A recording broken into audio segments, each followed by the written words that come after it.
যারা পুরী গেছো বেড়াতে, পুরী থেকে একটা স্পট রয়েছে যার নাম হচ্ছে চিল্কা, যেখানে কিন্তু এই ডলফিন দেখতে পাওয়া যায়। একটা মাঝ সমুদ্রের একটা জায়গায় নিয়ে যাওয়া হয়, সেখানে ডলফিন দেখা যায়। কিন্তু আস্তে আস্তে আস্তে এই ডলফিনদের অস্তিত্ব কমে যাচ্ছে।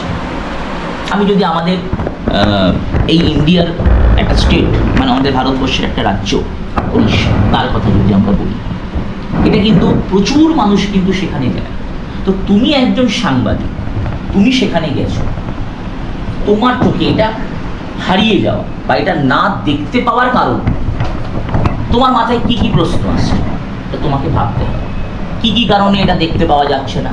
এটা দেখতে পাওয়া গেলে পর্যটকদের দ্বারা একটা যথেষ্ট ইনকামের জায়গা তৈরি হতো, পর্যটকরা সেই আনন্দে আসতে পারত, পর্যটকরা সেটা হাতের কাছে, মানে আমাদের পশ্চিমবঙ্গের খুব কাছেরই একটা রাজ্য উড়িষ্যা, খুব সহজেই সেখানে গিয়ে দেখতে পারতো। দেখো, তুমি আজকে চাইলে তুমি আজকে ভারতবর্ষের বাইরে বা তুমি অন্যান্য স্টেটে গিয়ে দেখতেই পারবে, কিন্তু সেটা এখান থেকে অনেকটা দূর, সেটা অনেকটা ব্যয় সাপেক্ষ।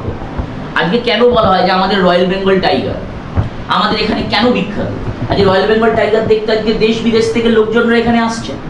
কিন্তু আজকে আমরা ডলফিন যদি হাতের কাছে পেয়ে যাই, তো থোড়ি আমি দেশের বাইরে যাব বা আমি অন্য স্টেটে যাব।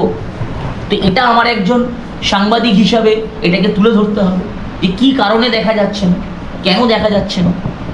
ক্লিয়ার থাকলে কি কি উপকার হতো, কিভাবে কি করা যেত, কিভাবে টুরিস্ট আনা যেত, ঠিক আছে, পরিবেশে কি কি ক্ষতি হচ্ছে, এই প্লটগুলো কিন্তু তোমাকে কিন্তু স্টোরি টেলিং ফরম্যাটে ভাবতে হবে।